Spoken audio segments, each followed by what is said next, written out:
Livingston Parish Ordinance Committee for December 1st, 2020 at 6 o'clock. Ms. White, would you call the roll, please? Mr. Mack? Here. Mr. King? Here. Mr. Talbert? Here. Mr. Mr. Girlinghouse is feeling a little under the weather, and I think he's going to go try to take a test today. Hopefully he passes. Item 2, new business, review, discussion, and recommendation of ordinances. A, discussion chapter 110, building and building regulations. I, section 110-10, permit office fees. Guys, we got a fence issue in this parish that we don't require a permit to have a fence built, and consequently people are building fences in areas they shouldn't. And we've got gravity drainage districts and DPW having to go back at a later date and address this situation. So this item is on the agenda in an effort, this has been a discussion at gravity drainage districts and at DPW and planning, and they've asked us to look into this. So it's pretty simple. We need to create a fence ordinance. Basically, I think we have a design type ordinance for fences, don't we? Ms. White?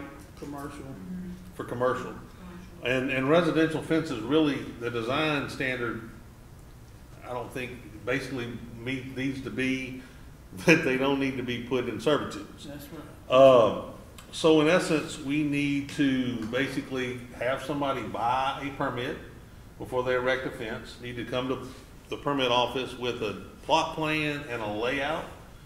Then they need to, it needs to be determined where the servitudes are so that we don't overbuild the fence in the servitude. And then the permit needs to cover the cost of at least an inspector going out there after the fence has been built to make sure. So you got any numbers on that? No, I don't. So my question is, do we know what we're charging on some of these other situations? Something that requires a review and inspection. Does anybody have any idea what the costs are at this point in time? I know that the utility permit is $50 per house, and the sewer permit for them to go inspect is $10. The fees ought to be in here somewhere. Well, there's a list. I remember reading them before somewhere. There's a list of things showing what should be charged, but I don't think there's a price on it. It seemed like I read that somewhere. We had a discussion. If you remember, we raised the fees a while back to compensate to pay for the new software. Remember? Failure to comply, and yeah.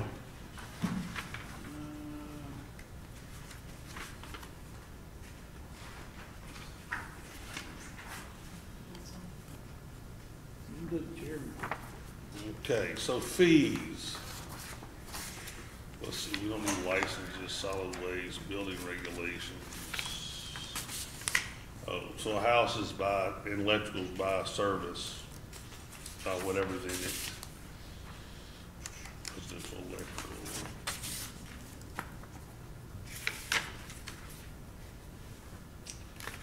You know, we've got existing trailers, ponds, culverts, temporary work authorizations. Anyway, we need to, I guess this kind of preliminary, this is the first time we're going to discuss it. We probably need to look at some input. We probably need to reach out to the permit office and basically kind of figure out how they determine their costs on some of these deals. So basically you're going to have somebody's got to review the application to make sure it doesn't cross a servitude right away, easement. So do we want to make that, I've talked to Gravity 1 and Gravity 2, both of them really, they need this really bad because it's a whole lot less trouble showing someone where the servitude is than to get somebody to pay to get a fence moved out of it. So do we let if there's a funded drainage district, do they mark the lines, or do we get the parish to handle it? How are we going to work on that? Ultimately, every plot, every subdivision, every plot should have the servitudes marked on it. Yeah, they are. So in essence, it really ought to be permitting's should review and make sure that they don't, because here's the deal. Shane's got a gravity drainage district, it's just not funded. Right. You know where he's at. And it might be funded one day, and he doesn't want to deal with, you know, fences erected in servitudes either. I mean, it's a benefit to everybody. Oh, you know? And so, absolutely. look, we had you know, we had some NCRS money and different things come down the pike this year on some river clean out projects. It would be terrible if, you know, we had fences erected, you know, along those areas that would hinder that. So it's a benefit to everybody throughout the parish that you know, from a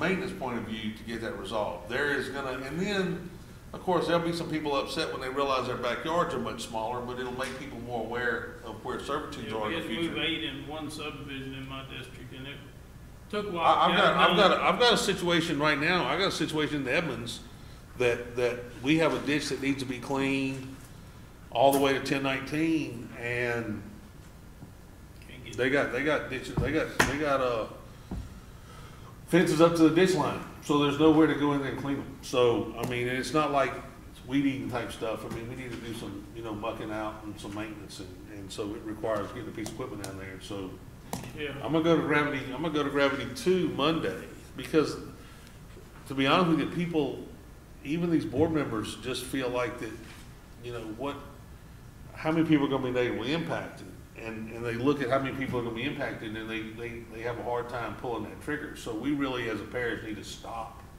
the encroachment upon these servitudes. yeah, because it's still happening today, because they just don't know. They think they bought a 200-foot deep lot. Well, I'm gonna put it at 200 feet, but there may be a 25-foot servitude in the back for drainage, and drainage is key nowadays. We gotta keep it open. Philosophically, Shane, how do you feel about this?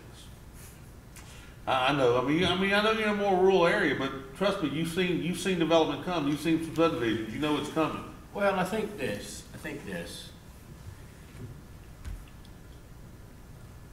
You can't put a permanent structure in a servitude, and I think fences are to be considered a permanent structure. Now, that being said, I mean, you know, there's always cases where maybe you put a gate and you allow access and it doesn't really hurt anything. I guess that case maybe you get a variance, you know, but my only thing is the cost to get a permit and the, you know, trouble of having to come up here and get a permit and then, you know, wait and have it reviewed and all that type of stuff. I mean, I don't know. It just seems like an overkill maybe. Well, I don't know what the fix is. Well, I mean, and look, I understand, and typically that's kind of been the problem, is that in the parish, it's kind of been, we don't want to inconvenience anybody. And I understand that. I mean, nobody wants to be inconvenienced, but at the same time, you know, we've got to move forward we see these problems that we're just not addressing. And the only way to address them is people got to be a little inconvenient. It just needs to become part of the planning stage. You know you want to put a fence up, you need to probably plan an extra couple of days to go to planning. And I'm not sure how big a review process it is, other than the fact that, you know, if you've got a copy of your plat that already has a servitude marked in it, then it's easy, just leave your fence outside of it. So, I mean, there's some responsibility of the homeowner to bring them a plat of their land with the servitudes marked on it, and I mean, that's how I see it. I mean, Okay, this may not fly, but what about in new subdivisions? What if you did have a If they permit? already have it done during planning and show people when you buy your lot, this is where it goes, you know, without having to come on those. I I mean, don't know, people had fences later on and stuff. I mean, it's look. What if you just put in the ordinance, no fences allowed in servitudes? Would that fix it? It Without having already to go? says that. No, I mean, basically, you can't do that. It already says that. We've already done that. It We've already already says given no. the ability to have gravity drainage to just go in and tear Well, them that's how you down. know, no permanent structures. What if they just It's don't, there. what if, it's kind of like the shed thing, what if they just build the shed and don't get the permit? What do you do? Tear it down. That's Well, what we're having to do to these fences, we're tearing them down.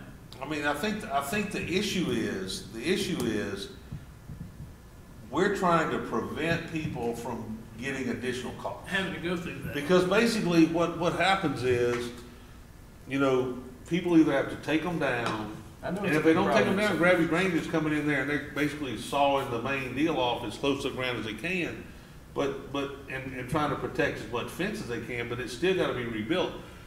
I guess, from looking at it from a budgeted consumer point of view, I would rather add upfront cost of $50 or $100, on the front end to know that I built my fence in a legal manner so that I didn't have to rebuild it at a later date. And the only reason I'm saying is I don't know, permitting's got to tell us what's it cost you to process the initial application and what's it going to cost you to come inspect at a later date. There are some actual fixed costs in the operation of their deal, and to be honest with you, permitting ought to be one of those departments that's paid for by the fees it's generated. It should really be no impact on the general fund. I mean, if people are paying the fees accordingly, then the fees should cover the cost of operating the department, and so there should be no impact to the general fund. So that's why, I'm not willing to put a price on this thing yet till we get Right, some input. I would have liked it to have been free or cheap, because that way it would behoove people to go get the permit for one thing. But I understand at the same time that if you're sending people out, sometimes they're gonna have to run a survey, to find the marks. I mean, I just think you just got to figure out what the cost of it. I mean, I just had some land surveyed before we cleared it. I mean, I bought a piece of land with a plot map. You know what I'm saying? And then we went on Hunt Stand, and it kind of it superimposed the property lines, and they were pretty darn accurate. But I mean, I was gonna go take some trees down and do some underbrushing, so we stayed well inside initially when we started.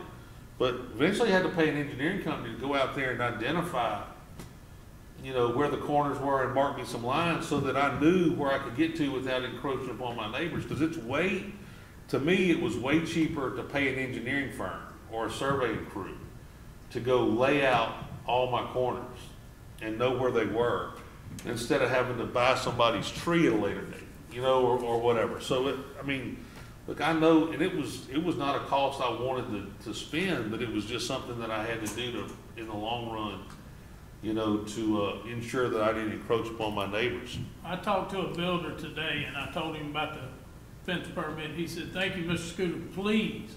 He said, they get blasted because they'll sell somebody a piece of land with a plat, and then the landowner, the homeowner, goes and builds their fence wherever they want, and then they come back and go, "Well, why didn't the builder tell you you couldn't build on that servitude?" And he goes, "But it's on the plat where the servitudes are." And he said, "So if people have to get a permit," he said, "it'll take the heat off of us for one thing." He said, "And if we put a fence up with a home, we'll know where to put it. We'll get a permit and go put it." He said, "It's not a big deal, we want it." And I said, "Okay, that's no issue, Well, this was the first discussion we've had about it. Yeah, so so we need to think about it. But I think that we need to be prepared. I don't know how many meetings we're gonna have this month, since it's kind of the Christmas season. And, oh, you mean for ordinance? I'm talking about for ordinance. I'm not chairman, so I can't speak for. It'll just depend on what we have. But we need to be prepared to look at some, Get some hard we numbers need from to talk. planning. We need to talk to permitting and figure out where they would like to have this sit in their ordinance, and try to figure out what some costs are for a plan review and a inspection. How they would like to see that, turned into a fee, and then put it before the council as a whole, let them move forward, one way or the other. But that's how I see it. Any discussion in the audience? I think if we don't. I can certainly ask around. I saw permit fees and I came running. No, it was just in relation to fences. That's all. It's not. We're not trying to change the fees. We're just in relation to fences. We don't currently charge a permit fee for that, and so that's all. That's why it got there. And we are running into a lot of problems. And the issue is the fences too close to the servitude. They're usually all the way in the servitude. Okay. So look, from a developer's point of view, a developer knows about what it costs him an acre to develop a subdivision. Mm-hmm. They know how many lots they can get in an acre, typically. So they know what their cost of a lot is. So they know that if I buy the land for X and develop it for Y, then my cost Z, and I know what the people that I'm selling these things are trying to get them bought for, so I know what my profit is on the front end. So consequently, you end up with a lot of lots, with drainage around the edge, and have servitudes in people's property. and you walk out in a backyard, and you say, okay, I got a 25-foot setback on the front of my house can be this size, and this is my backyard. And in essence, your backyard's typically 25 feet smaller than you think it is. Right. You know, it's really your backyard, but you can't, it's not serviceable in the fact that you can't put a fence and, you know, encompass that whole thing. So that's just a, In Summerfield, they had to move, I mean, it shortened them 25, some of them 30 feet. And now there's, I mean, and so it just, it's something that, I mean, and there's gonna be there's a learning curve. But there's some people that aren't, initially are gonna buy houses and not understand that, you know, well, you know, somebody selling the house say, well, that's servitude back there. Well, it's your property, but you can't put a fence in. So the permit fee for this would remind them that they have to acknowledge the servitude or take heat off the builder, what you're saying? no, it just, that was one of the things that the builder told me, is that they're getting people calling them, go, we went to build our fence and they told me I can't build it that far. Because they weren't aware of servitude. Right. Okay. But it's on the plat, but that, during closing, nobody asked, where's the servitudes at? Okay, You so know? this would just be a way to further enforce the servitude. Well, it was a way to create, if, like right now, if you wanna build a fence in Livingston Parish, you just go buy the material, punch holes in the ground, shove the pipes in, erect it, Right. and you're good to go. Not the regular. However, if you've gotta get a permit, and the part of the permit process requires you to bring a, Just a little drawing even showing if it's a where it's gonna little, be. even if it's a little Hand casual drawing, Yeah. Right. you need to identify the servitude on the drawing and where the fence goes. And then you build it, then we wanna come look to make sure you built it according to your drawing, and then there's no issue. Okay, But typically what we get now is people build them as big as they can. right. And so, you know, that's kind of. Which we all understand, you bought a piece of land, you wanna, Right. That's the problem. So we're just trying to nip something in the bud that is This raised is- its ugly head. this is not a big deal in the rural areas, and I know Shane, that's what you We think. have, just curious, a way to verify where our drainage servitudes are? Well, Subdivisions you Electronically, real quick, like, Not really. to like verify if a plot map was accurate? Well, with the as-built that we just did, they gonna show them. You know, really- so really well. the newer stuff that's going out will be on electronic files, so they'll be easier. Typically, right now, I mean, I can really see that you go to permitting with a drawing, permitting's then gonna send you to planning, who has all the plats, you know, of all the subdivisions. You go in there and say, this is my lot. Now, there are natural drains that state law gives 100 foot on both sides, not a servitude, but access, you know, so that's not a servitude. I mean, so typically, in rural areas where you're just buying land, there's gonna be some dedicated servitudes to go back, and there's gonna be road frontage servitudes, and there might be some utility servitudes. It won't be real impactful in the rural areas. It's gonna be more impactful within subdivisions than anything else. But, you know, we need to know where those are and prevent it. I don't think, to be honest with you, I don't really know in your area typically how many people will be impacted, because most people aren't putting fences in front of their houses. We don't You know- have that's some of the biggest problem we have, is we don't have a lot of dedicated And drainage and you can't ask people not to build beside a ditch if there's no servitude. I mean, that's, so, it really is gonna limit it, it's really gonna limit it more to developed areas. But, you know, we're gonna have to address it. Look, I think if somebody builds a fence and the state gives you access to it, but you don't have a dedicated servitude, then the gravity drainage or whoever's just got to come in and absorb the cost of moving the fence and putting it back to get through the area. I mean, I don't think that there's any given, you know, I think state law gives you access to it, but I think you gotta restore it. But there's no need to, when we have dedicated servitude, to let people erect a fence over it. I think that's what we're trying to That's what we're prevent. trying to stop. It's turning, it's everywhere. DPW had that, you remember what name of subdivision down Walker South or somewhere they had like 3 months ago? It even made it to the news because people were upset that DPW was making them move their fence. I saw it on the news. But they couldn't fix the drainage, they couldn't clean the canal. It's no different than what we worked on in my district over there. Yeah. where they built an 8-foot fence right on the edge of the swell. Well, how you gonna get in there unless you work from the middle of it? Well, it's never dry. You can't work in the middle So of it. that's kind of, I mean, we're trying to fix some things. We eliminated the swell ditch, so now that everything's gotta have a Ditch. servitude. Yeah, it's just a ditch now. Yeah, it's just a No ditch, swell. so there's no waiver on the servitudes. We're trying to gonna solve say, these Laura? problems one at a time. You got something? Oh, there's, the way the permitting system is set up right now, I was just gonna say that it really probably wouldn't be that impactful for somebody to go online and do the fence permit. And I lived somewhere for 8 years where the fence permit's $30. You know, and so they come out, but you could do a cheap like a less expensive permit that they go on In rural online areas? and fill it out, just as a liability standpoint to say, like, you're acknowledging that your fence cannot be in the And servitude. if you put it there. Without a follow-up inspection, and then if you put it in there, we've at least acknowledged it. At least the other part of our ordinance that says you can't build it, our compliance officers can go out and say, you paid the $10 for us to say, You can't build it. don't build it here. And you did it Or you anyhow. could do a more expensive permit to where the permit office actually has to review and send an I think inspector out. that's viable. I don't think Just that's. sleep on it and talk about it. I mean, I'm. Well, that's why we started it tonight. Yeah. We've been trying to start it for about a month, but we've been off. Filling it out electronically online wouldn't be that bad. No. That And take then- a lot of the hassle of having to come to Livingston and all that. And then you just acknowledge the fact that it's basically signing an electronic waiver that says you can't, if I build this thing in servitude, I know you're gonna come take it down. Which will make it easier in some You services. can't come take it down, right? Can't, And some situations. It doesn't solve the coal problem, but it might be a palatable start that is easier for people to swallow. Yeah.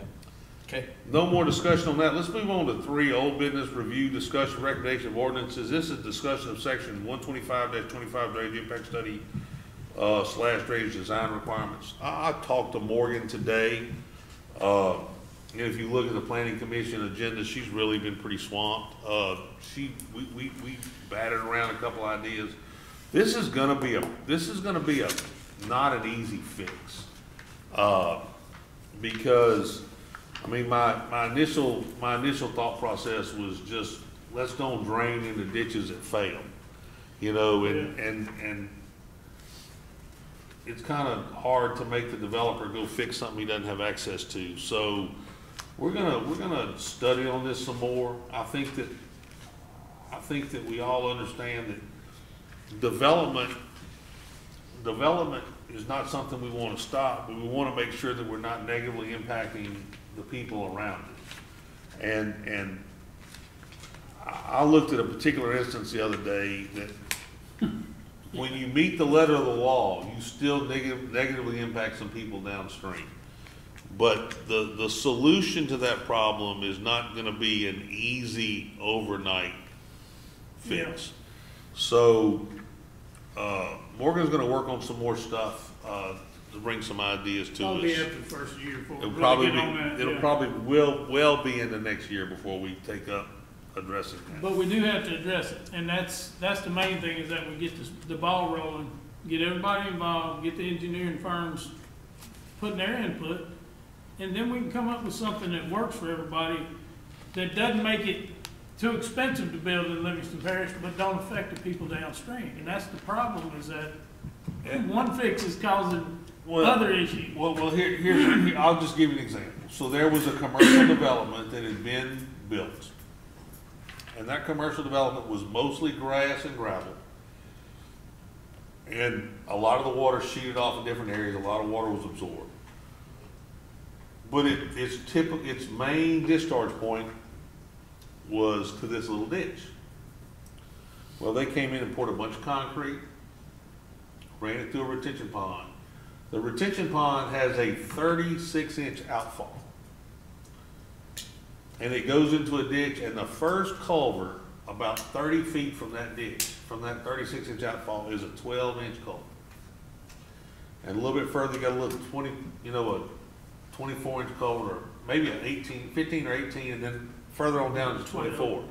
So ultimately, what happens is, before any improvements were made on the commercial property next door, when it rained, The water got outside the ditches, so the ditch was a fail as far as, from an engineering point of view. But when it quit raining within 30 minutes, it would all be within the banks and nobody was impacted. The way our ordinance is written, they basically have built a pond to retain a 100-year rain event. That's the only way they could do it, to not increase the static water level. High point static water level on a 25-year rain. So the problem on a 25-year rain event gets right up to the people's door. So what used to happen in a 25-year rain event that would go away in 30 minutes is now going to be released over the next 24 hours. We're going to release this 24-hour rain event, 24-hour rain event, or 50-year or 25-year storm event over a 24-hour period. Well, if you look at the way the deal does, used to, it would do this and do this. Now it's going to do this and slope down like this. So what happens is the people downstream are going to have a ditch, water outside the bank of their ditch for a long period of time. But we met the letter and intent of the ordinance.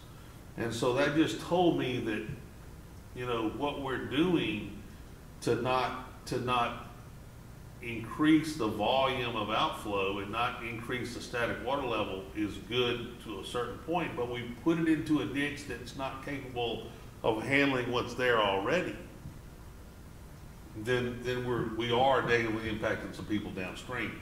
The issue is that particular ditch, be it natural, the state grants you right away to it, but it's not a ditch that the Gravity Drainage District has a servitude to. So historically, they have not maintained it, even though the state, Is that the one coming through from power line back in there? it runs from a piece of property on Whitley Road all the way to Harrison Lateral, across a couple pieces of property. And so,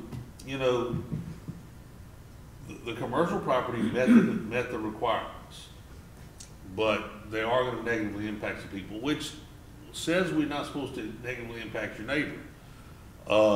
There's just some things that we're going to have to address. We talked about a 100-year look up and downstream. Are we going to make them not increase the static water level on a 100-year event till the end of that ditch?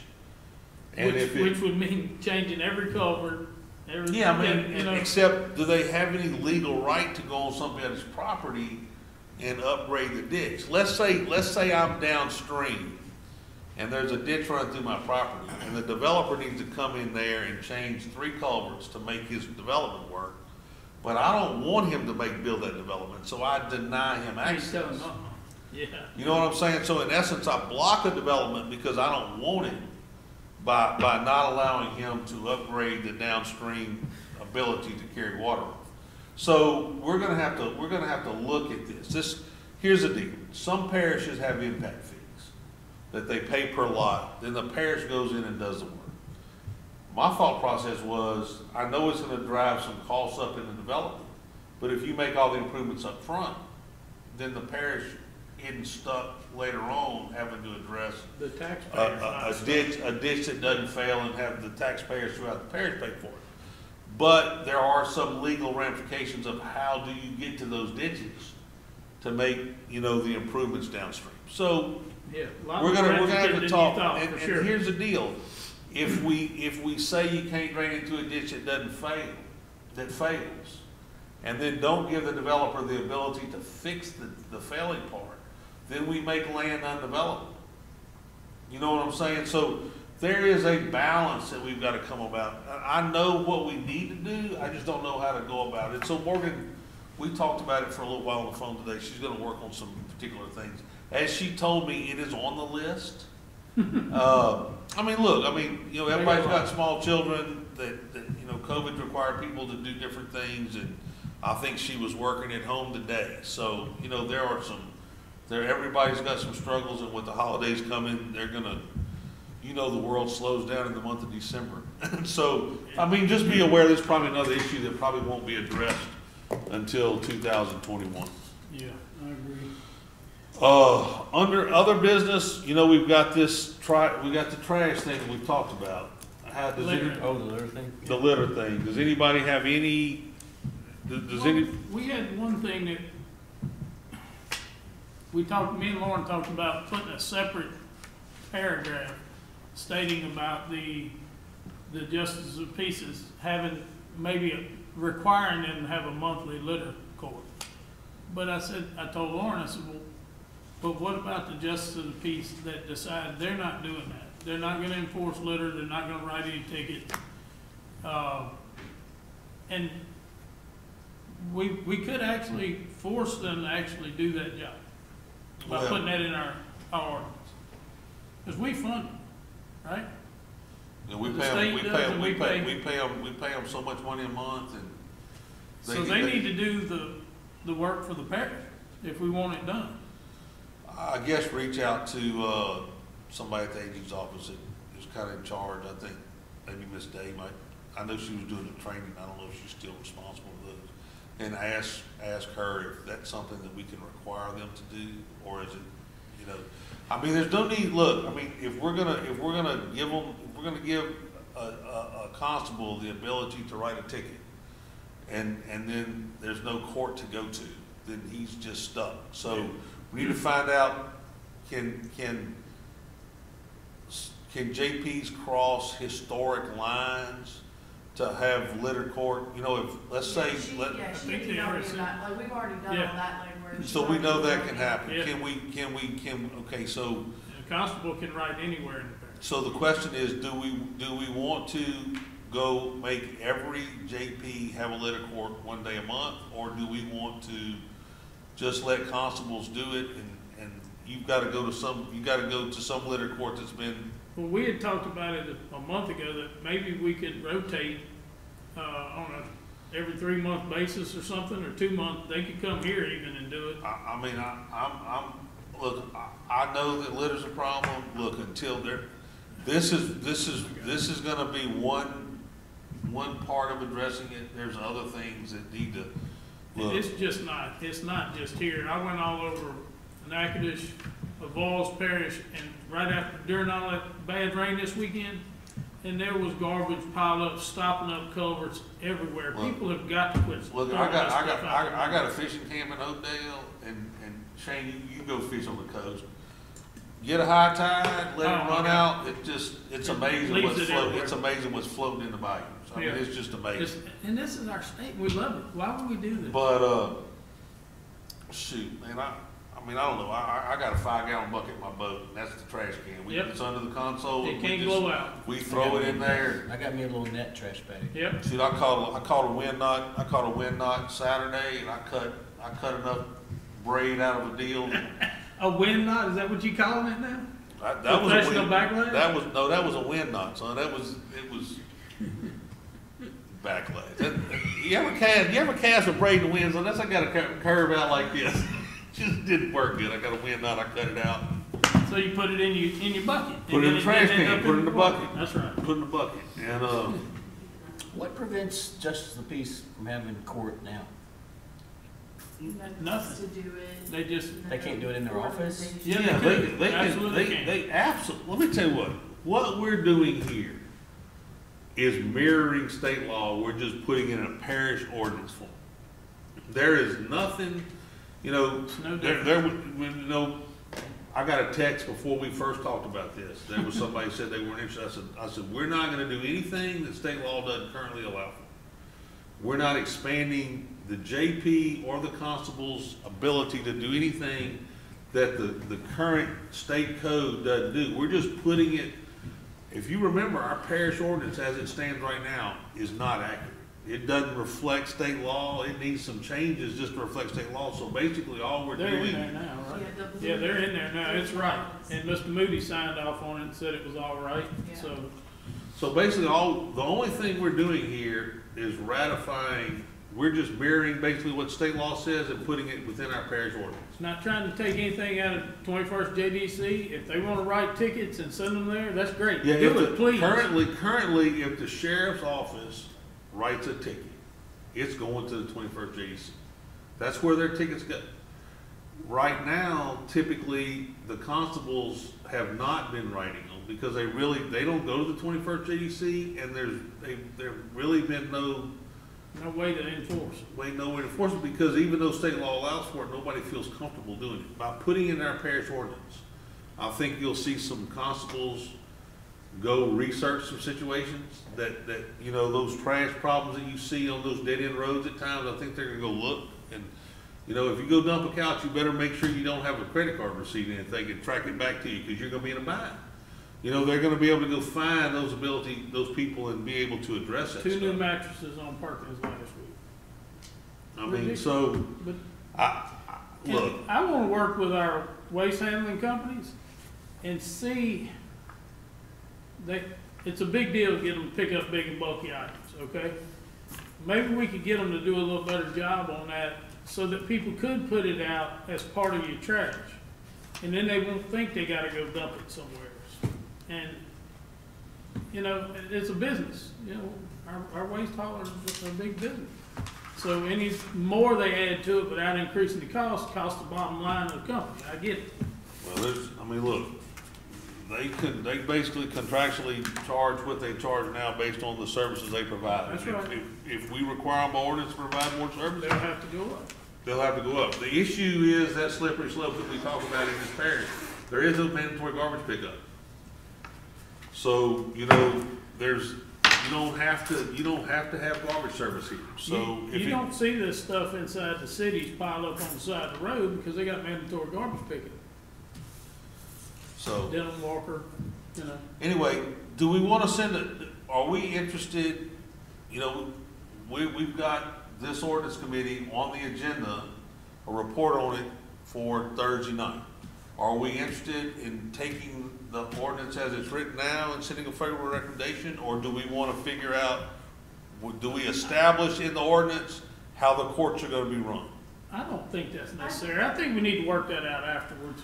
Yeah, I wanna say that y'all Yeah. already have a favorable recommendation on this from the last meeting or one of the Maybe. previous meetings. Yeah. Because we knew what we had to fix. Right. The only reason I wanted to talk about it tonight was because y'all Want want to to put- get the, I don't think at this time we need to mandate that. If it becomes a problem and constables are writing tickets and nobody has the ability to go to court to pay them, or challenge them or whatever, then we'll have to address it. Okay. How do you feel, Shane?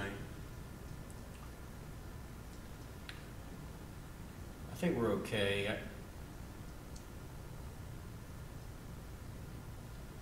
The one thing I didn't want to do, just to be as honest as possible, is put any extra burden on the 21st JDC. And we're actually gonna relieve burden from them, because what we're gonna do is we're gonna give the ability to constables or make it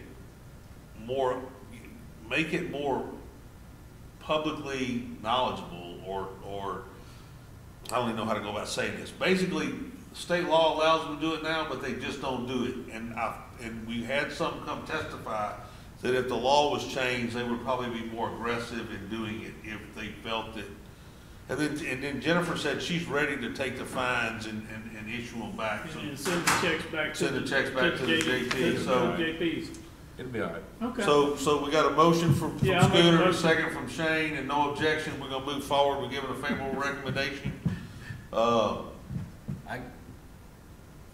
not gonna burden, this is definitely, if anything, it relieves the sheriff's office from addressing some of these litter issues that they get called out to. Maybe they just refer them to the constable.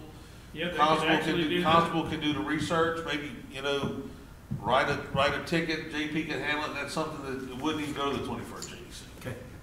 But if they wanted it to, they If could. they wanted to, they could still run it through them. Yep. Anything You good else, with anything else y'all wanna talk about tonight? Well, Got a motion? I got one thing. Okay, go ahead. We battle over this rural and urban thing over and over and over. I think we need to look at our building codes, especially with zoning coming up next year. We're gonna work on zoning. That maybe we need to build in to our building code some differences on rural areas where you don't impact those big pieces of land, and where you're out in North Holden, the building code would be a little different than in North Denham, as Gary would call it. Well, the building code is I the was gonna building, say that. the building code is a building code. I think what, I think, understand, but I think what we could do, I think what we can do, if we ever tackle zoning, or when we tackle zoning, is just define rural in such a manner that it's really not impactful to a person's piece of property they currently have, other than maybe dealing with some industrial or density. You know what I'm talking about? That basically would stop highly densely populated subdivisions from going into what is technically rural property. However, some of those 1 acre lot things we talked about, you know what I'm talking about? Yeah. Those could definitely be built in rural. I'll give you an example. We developed, I forget how many years ago, over in East Baton Rouge, there was a corner that we were looking at in the central area, and we wanted to put a PUD in there, planned urban development, some garden homes, some upscale condominiums, and we couldn't get the zoning change. It was zone rural. So basically, we ended up having to, with that piece of property that we currently already own, having to go in and just basically say, this is the density requirement of rural. I forget, it was like 3 houses an acre or something like that. That was rural, and so we put as many lots within the rural definition, and we built smaller, less expensive homes that would fit on those lots and made it work.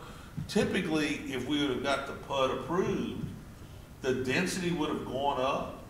However, it probably would have been a more upscale development, and probably would have generated more tax revenue for the parish as a whole. However, rural still allowed for the development of the property, just was at a different, just had to go back and, you know, kind of do an about face and put, you know, lots based on the number of the density that it was required. So that, if that happened here, that it would go to planning and zoning, and they would tell them, no, you can't build that, or we need to, would there be an avenue? Yeah, To let the public say, we want this? well, so typically what happens is when this thing is originally done, there'll be a period of time where we kind of assign property. If property is currently commercial, it'll be commercial. If it's currently a subdivision, it'll be multifamily, it'll be done as a subdivision. And then some will be single family, some will be multifamily. And then there'll be rural designations. And typically in rural designations, it's gonna restrict industrial type development, you know, without a rezone, and it'll control the density. So you could probably still put a Dollar General on the corner. You know, you could probably still build a little convenience store. You could build a subdivision with a certain amount of density. What it would do is those people that, you know, the concrete plant comes beside somebody's, you know, house, and they're wanting to run 24 hours a day or whatever, it eliminates those issues that you have, because that property has to be rezoned, which then you would have to post the sign, come before planning, give the public ability to input.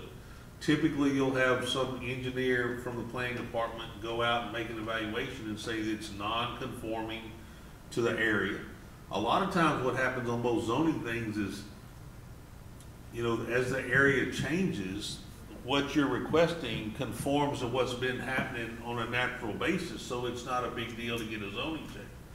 But yeah, there'll be an avenue to go do it, and there'll be a period of maybe a couple of years after it's done that people, you know, I designate your 15 acres as rural, and you might say, I don't want it to be rural, I want it to be this, and they come present reasons, and you'll have to grant people the ability to make some changes. So that's no different than what's going on the railroad by me, where they're trying to rezone from industrial to residential. That's coming up December 8th, the city of Denham Springs. So it'll go both ways, but I mean, I think in essence, you create a rural zoning thing that basically doesn't really impact people who want a particular way of life, who want to tax property. Yeah, if your house on 15 acres, sure, no, that's not a big deal. It is on what it's on. You can see, I had an issue with some people, we were talking about zoning, incorporating lots, okay? Well, I talked to a gentleman that raises cows, has chickens and stuff. He goes, y'all want to tell me I can't raise my cows anymore? I said, no, sir. See, the way it works, if you incorporate the city of Watson, you elect the city council. So you put people on there and tell them this is our way of life. East Baton Rouge, you still have cows and chickens, Yeah. you know? And they were like, oh, really? Well, that wasn't explained to us, and we get to kind of control what goes on, you Matter know? of fact, I think the way EVR, and don't quote me because I could be wrong, but as I'm just gonna tell you, I looked at buying a little chicken thing, you know, little, what do you call it? Chicken Little- tractor. Little, yeah, to pull around. My subdivision specifically, in the HOA rules, doesn't allow for it. However, I think EVR grants you the right to have a certain number of Certain chickens, no number. matter where you are. I think you can have a certain number of chickens. I'm not sure But they can I don't- write them out of, I don't think they can write them into restrictions. I I could don't be think it wrong. can override your restrictions in Well, the I- subdivision, though. Well, yeah, but it's been a law within the, I don't know, I could be wrong, but I know typically they have a law that grants you to have so many within the parish or city Like limits. City of Denham says so many 4-H animals. You can have like 2 rabbits, 3 chickens, whatever, you know? So that, I mean, we're a rural parish. You gotta, people want animals. Gotta keep your cat on leash, though. What? I think it's gonna work out. You ever seen a cat on a leash? No. Anyway, anything else? Nope. You anything else you want to talk about? I know you want to talk about that part.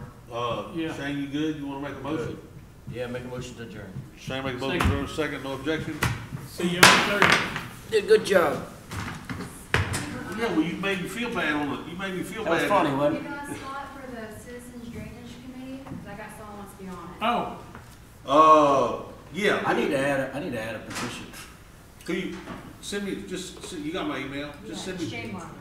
just send me Shane's Shane email. Martin. Okay, great. Perfect. Yeah, I know you. Whose district you live in? Not mine. Oh, He's- it's yours. Dennis He- Springs I area. I don't know, just send me stuff. Great, perfect. Awesome. Where's Well, that that's stuff I can do? Oh, you want it back? Take care, good seeing you. Yeah, I think they're gonna get that going right after the Just the first fees. year, huh? Yeah, it's all on the agenda for Thursday, so I want to make sure you can get on So it. you gonna put that other person on it, I'll put Shane on